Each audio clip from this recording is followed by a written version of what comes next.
Welcome class, welcome. तो आप सभी का फिर से इस ज्योमेट्री सेशन में मैं स्वागत करता हूं। और हमने पिछले सेशन में प्रॉब्लम सेट 3 स्टार्ट किया था, वहां से अब इसे कंटिन्यू करते हैं प्रॉब्लम सेट 3 को। सो यहाँ पे प्रॉब्लम सेट 3 का हम क्वेश्चन नंबर अब स्टार्ट करने वाले प्रॉब्लम नंबर 6। जो प्रॉब्लम नंबर 6 है वो यहाँ पे लेंगे, because in the previous session we had studied till the problem number 5। तो प्रॉब्लम नंबर 5 तक हमने पिछले सेशन में देख लिया है। अब प्रॉब्लम नंबर 6 यहाँ पे देख लेंगे। तो प्रॉब्लम नंबर 6 क्या क्वेश्चन कहता है ये हम पहले देख लेंगे। तो यहाँ पे एक फिगर है, आप यहाँ पे नोटिस कर सकते हो, there are the two internally touching circles, circle in centre m and circle in centre n are the two touching circles internally.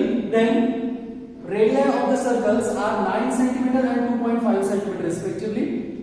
उसके बाद आपको कहा गया है then radius of the larger circle touches the smaller circle at point S.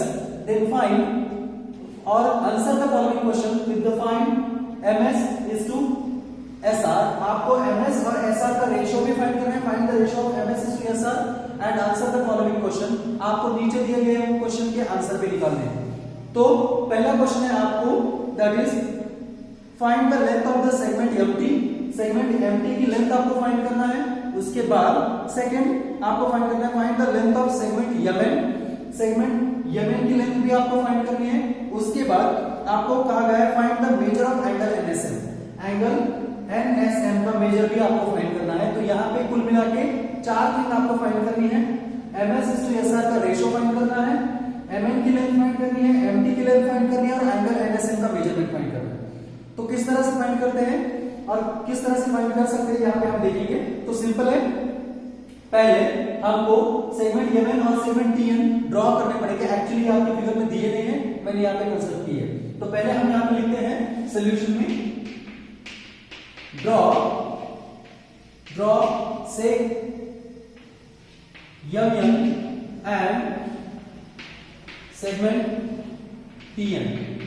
Segment mn and segment tn, ये दोनों segment हमने यहाँ पे ड्रॉ कर लिए हैं। अब by theorem of touching circles हम यहाँ पे कह सकते हैं, by theorem of touching circles we can write what, that is m between n between t। तो m n और t कोलिनियर पॉइंट्स हैं। तो अब यहाँ पे हम ये कहेंगे therefore mn और may B mt is equal to mn plus tn। mt is equal to mn plus tn। let the statement number 1। but हमें पता है mt equals to mr, mt equals to mr। why? these are the radii of same circle, radii of same circle। तो ये एक ही circle के दो radio है। But हमको पता है mt equals to mr equals to 9 cm, radius is given। तो ये जो रेडियस है वो गिवन है, तो mt mr 9 सेंटीमीटर है। अब इसी का यूज करके हम स्टेटमेंट नंबर 1 को प्लेस कर सकते हैं, because the radius of the smaller triangle tn it is given 2.5। ये जो छोटी रेडियस है ये 2.5 आपको दी है। तो यहाँ पे लिखते हैं therefore we can write that is 9 is equal to mn plus tn 2.5 from first. ये जो वैल्यू है mt की, हमने इक्वेशन फर्स्ट में यहाँ पे mt की जगह यहाँ पे ये वैल्यू रख दी है। So 9 equal to mn plus 2.5। So therefore we get that is mn is equal to 9 minus 2.5, 9 minus 2.5। तो इस तरह से हमें mn मिलती है। Therefore mn is equal to we get 6.5, 6.5 ये है अब mn। अब आपको यहाँ पे दो मेजरमेंट मिल गए, length of mn and length of mt। Length of mn और mt की लेंथ हमें मिली है। अब यहाँ पे ns को ज्वाइन कर लें। नाउ ड्रॉ, यहाँ पे लिखेंगे ड्रॉ सेगमेंट ns। तो हमने सेगमेंट ns को ड्रॉ कर लिया है। अब आपको फाइंड करना है measure of angle nsm। So therefore angle nsm equal to 90 degree, angle nsm equal to 90 degree. और ये क्यों? By the tangent theorem. Tangent theorem. क्यों टेंजेंट थ्योरम से? क्योंकि हमें पता है that is Rm is the radius of the larger circle is the tangent to the smaller circle at point S, and by the tangent theorem we know that tangent is perpendicular to the radius to the point of contact। तो इसकी वजह से angle MSM भी आपको 90 degree मिला है। अब last measurement आपको फाइंड करना है MS/SR का जो रेशियो आपको फाइंड करना है, लेकिन MS/SR का रेशियो फाइंड करने के लिए पहले आपको MS फाइंड करना पड़ेगा। तो MS किस तरह से फाइंड कर सकते हैं? In right angle triangle MSM में, तो यहाँ पे लिखेंगे इन राइट ट्रायंगल NSM, और इसको राइट एंगल ट्रायंगल हमने क्यों कहा है? क्योंकि यहाँ पे NSM इक्वल टू 90 डिग्री है। तो अब बाय पाइथागोरस थ्योरम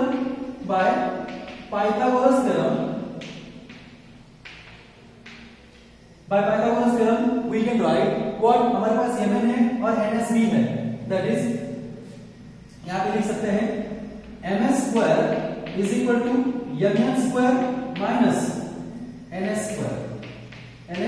स्क्वायर। तो यहां पे हमने पाइथागोरस थ्योरम से लिखा है, तो अब यहां पे लिखेंगे that is Mn square means 6.5 square minus 2.5 square, और इसका रीजन हम यहां पे लिख सकते हैं since NS equal to 2.5 is the radius. NS हमें दी है 2.5 की radius, because Tm equal to NS radius of the same circle, these are the radius of smaller circle. तो अब यहां पे सिंपलीफाई करते हैं, the square of 6.25 that is we know that what is 42.25 minus 2.5 का स्क्वायर है 6.25। अब इन दोनों की जो सबट्रैक्शन आएगी वो सबट्रैक्शन आती है हमारी 36। So ms square equal to 36, therefore ms is equal to under root 36 equal to 6 centimeter।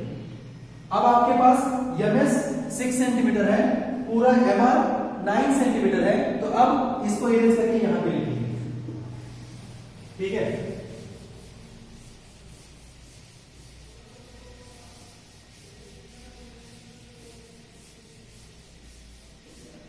So now we know, हमें ये पता है now m between s between r, therefore rs is equal to mr minus ms। mr minus ms हम यहाँ पे कर सकते हैं, तो mr की लेंथ है आपको 9 माइनस ms की लेंथ है 6, so it is equal to 3 centimetre. अब rs इक्वल टू 3 सेंटीमीटर है, ms इक्वल टू आपके पास 6 सेंटीमीटर है, therefore अब यहां पे लिख सकते हैं हमें ms/SR लेना है, ms upon SR is equal to 6/3 equals to 2/1, so therefore we can write ms/SR equals to 2:1। तो ये जो है वो final ratio of the ms/SR है। तो यहां पे इस तरीके से हमने प्रॉब्लम नंबर जो 6 था उसके चारों क्वेश्चन के आंसर यहां पे लिखे। अब बढ़ते हैं प्रॉब्लम नंबर 7 की तरफ। Let's continue with the problem number 7। तो प्रॉब्लम नंबर 7 क्या है यहाँ पे मैं आपको बताऊंगा। तो यहाँ पे आप नोटिस कर सकते हो कि यहाँ पे इस फिगर में आपको दो टचिंग सर्कल्स दिखते हैं, these two are the externally touching circles. तो आपको यहाँ पे कहा गया है the circle with centre x and circle with centre y touch each other externally in point z, the second passing through the point z intersect the circles at point A and B respectively। Next आपको ये कहा गया है then prove that radius XA parallel to radius YB। तो आपको यहाँ पे prove करना है XA parallel to YB। तो किस तरह से हम इसको प्रूव कर सकते हैं देखते हैं। देखो क्या प्रूव करना है, हमें टू प्रूव है यहाँ पे XA parallel to YB। XA parallel to YB आपको प्रूव करना है, लेकिन यहाँ पे कंस्ट्रक्शन करना पड़ेगा छोटा। एक्चुअली जो कंस्ट्रक्शन ऑलरेडी आपके फिगर में दिया है, लेकिन वो यहाँ पे लिखना जरूरी है। तो हम यहाँ पे लिख सकते हैं draw seg XZ and seg YZ। तो आपके बुक में ये जो प्रॉब्लम है वो एज ए एक्टिविटी दिया है, लेकिन हम यहाँ पे डायरेक्टली एज अ प्रॉब्लम इसको सॉल्व करेंगे। तो प्रूफ, तो किस तरह से हम इसको प्रूव कर सकते हैं, पहले मैं आपको ये प्रूफ ओरली समझाता हूं। आपको XA parallel to YB prove करना है, इसका मतलब आपको टेस्ट ऑफ पैरेलल लाइंस का यूज करना पड़ेगा, कोई भी एक टेस्ट ऑफ पैरेलल लाइंस। तो यहाँ पे हम इन दोनों रेडियस को और रेडियाई को हम अल्टरनेट एंगल टेस्ट से इक्वल दिखा सकते हैं, और सॉरी पैरेलल दिखा सकते हैं। वो किस तरह से, अगर हम ये प्रूव कर सके angle X A Z this angle is equal to angle Y B Z, इस एंगल से ये एंगल अगर इक्वल है दोनों एंगल, तो हम कह सकते हैं बाय द टेस्ट ऑफ और may be by the alternate angle test X A parallel to Y B. लेकिन ये किस तरह से दिखाएंगे, तो ये गिवन इंफॉर्मेशन से दिखा सकते हैं। सपोज अब आपके पास दोनों एक्सट्रीम टचिंग सर्कल्स हैं, so we know that by the theorem of touching circles we can say that x y z are the collinear points. तो ये तीनों कोलिनियर पॉइंट्स है x z और y। उसके बाद हम यहां पे ये कह सकते हैं angle x z a congruent to angle y z b because these two are the vertically opposite angles. ये दोनों वर्टिकली अपोजिट एंगल्स हैं। अब इसको हम कंसीडर करते हैं x z a equal to y z b equal to a। Let the statement number 1, ये हुआ स्टेटमेंट फर्स्ट। बट अब in triangle a x z में हम नोटिस कर सकते हैं x a equal to x z y radius of the same circle. इसका मतलब ये है कि triangle AXZ isosceles triangle, so hence angle XAZ equal to angle XZA। लेकिन XZA A है तो एंगल XAZ भी A हुआ, statement number 2। Similarly in triangle BYZ यहां पे भी हम उसी तरह से प्रूव कर सकते हैं YZ equal to B by radius of the same circle, therefore angle YZB equal to angle YBZ। ये दोनों एंगल भी इक्वल होंगे, तो ये भी एंगल है तो ये भी एंगल है। अब फ्रॉम स्टेटमेंट नंबर 1, 2 और 3 से हम ये देख सकते हैं कि एंगल XAZ और एंगल YBZ दोनों एंगल AA है। इसका मतलब they are equal angles, but these are now alternate angles. So the alternate angle test XA parallel to Y किस तरह से क्या करेंगे। सो अब यहाँ पे X, Z और Y ये जो पॉइंट्स हैं वो by the theorem of touching circles, now by theorem of touching circles हम यहाँ पे इनको कोलिनियर दिखा सकते हैं। Theorem of touching circles x, y and z are collinear points, are collinear. तो ये है आपके collinear points. Therefore we can write that is angle XZA congruent to angle YZB vertically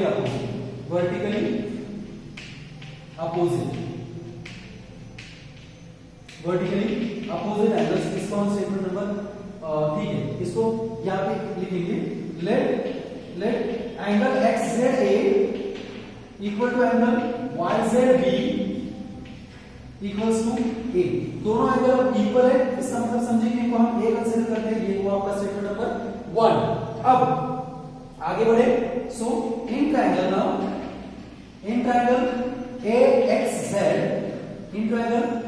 AXZ that is AX equals to ZX, AX equal to ZX, why radii of same circle,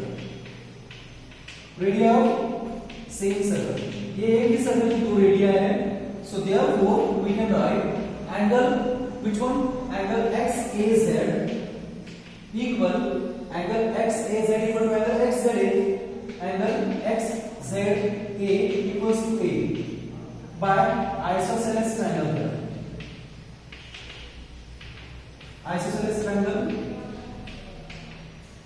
theorem. इसको हम statement number 2 consider करते हैं। ठीक, ये रहा statement 1, ये रहा statement 2। अब इसी तरह से सिमिलरली डायरेक्टली हम यहां पे लिख सकते हैं similarly in triangle which one, in triangle BYZ, similarly in triangle BYZ angle which one, YBZ, angle YBZ equal to angle YZB equals to A, statement number 3। और इसको भी रीजन देंगे isosceles triangle theorem, isosceles triangle theorem. ठीक, अब यहां पे notice कर सकते हैं आप कि एंगल XAZ इसका मतलब XAZ भी A है और एंगल जो है आपका YBZ भी है वो भी A है। सो इसका मतलब फ्रॉम स्टेटमेंट नंबर 1, 2 एंड 3 हम डायरेक्टली लिख सकते हैं therefore from 1, 2 and 3 we can write angle XAZ equals to angle YZB. Angle XAZ equal to angle YZB, but these are alternate angles.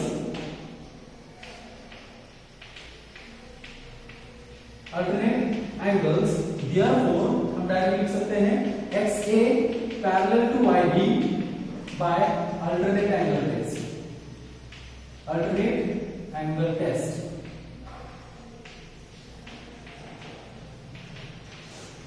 तो इस तरह से XA parallel to YB by alternate angle test, यहां पे इस तरह से हमने इसको प्रूव किया है. अब बढ़ते हैं हमारा आगे का क्वेश्चन नंबर 8 की तरफ.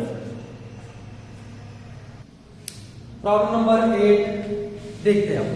सो क्वेश्चन नंबर 8 और क्वेश्चन नंबर जो 7 है वो सेम प्रॉब्लम है, लेकिन यहाँ पे बस जो टचिंग सर्कल्स है उनको ही यहाँ पे चेंज किया है. उसके पहले जो सर्कल्स थे वहां पे एक्सटर्नल टचिंग सर्कल्स थे, अब वही सर्कल्स इंटरनल टचिंग सर्कल्स थे with the same centre, same point of contact. वो सब प्रॉब्लम एज इट इज है और वही हमें प्रूव भी करना है. यहाँ पे आप नोटिस कर सकते हो in the figure circle with centre x and y intersect और the touch each other at point z में उनको एक दूसरे को टच करते हैं. उसके बाद आपको कहा है the chord BZ of the larger circle intersect the smaller circle at point A, then prove that again that is AX parallel to BY. फिर से आपको AX parallel to BY prove करना है. पिछले एग्जांपल में भी यही प्रूव करना था, लेकिन फर्क बस इतना है तब एक्सटर्नल टचिंग सर्कल्स थे, अब इंटरनल. तो फिर से हमें वही कंस्ट्रक्शन करनी पड़ेगी, वही टू प्रूव लिखना होगा. हमें टू प्रूव में क्या प्रूव करना है, that is we have to do that AX parallel to BY. हमें AX parallel to BY prove करना है. फिर से हम कंस्ट्रक्शन करेंगे उसी तरह की जैसे वहां पे की थी. अब कंस्ट्रक्शन आपको करना है draw segment AX and segment XZ and segment YZ. Draw सेग XZ and सेग YZ. तो ये दोनों सेगमेंट आपको ड्रॉ करने हैं. उसके बाद आप इसका प्रूफ लिख सकते हैं. सेम टू सेम प्रूफ होगा, कोई ज्यादा चेंज नहीं है. तो यहां पे पहले हम ये सेगमेंट ज्वाइन कर लेते हैं.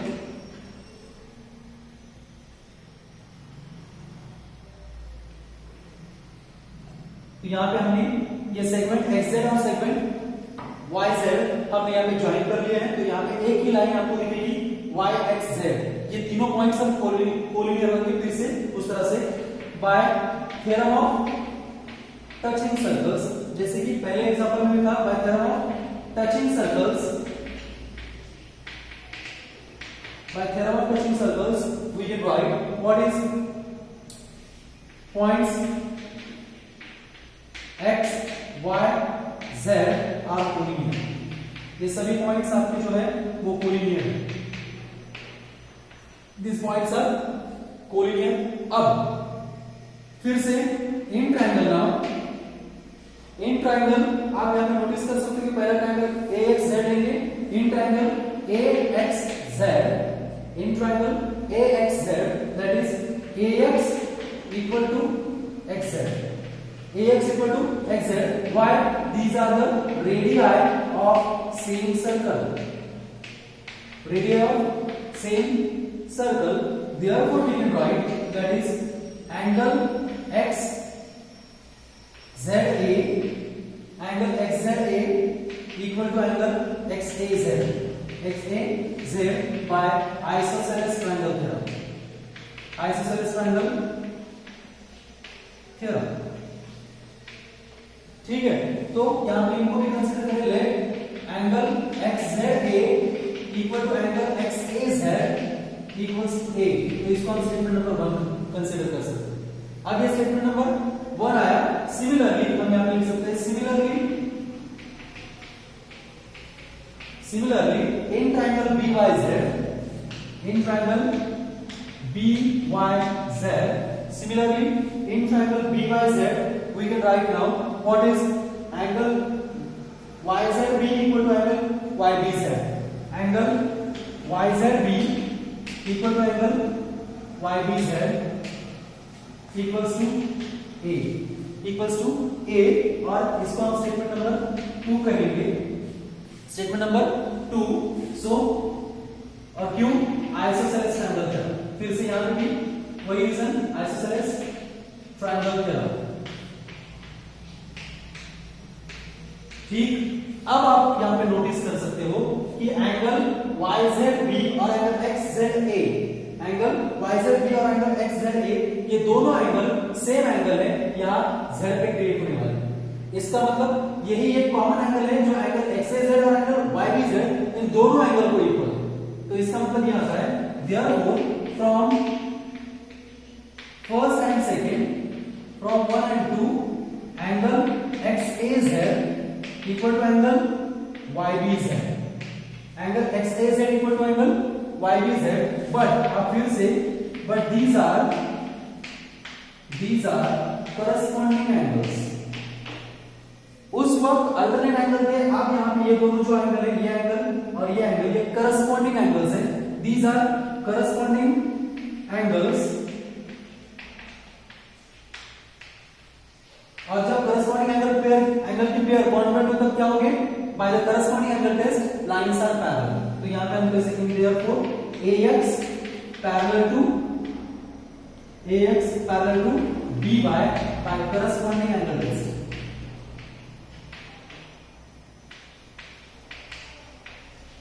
Corresponding angle test. तो इस तरह से हमने प्रॉब्लम नंबर 8 को भी सॉल्व कर लिया है। तो अब ये जो वीडियो है ये यहाँ पे स्टॉप करेंगे, आगे का प्रॉब्लम नंबर 9, 10 और वहां से जो आगे की प्रॉब्लम है वो आगे की वीडियो में देखते हैं। तब तक के लिए बाय बाय।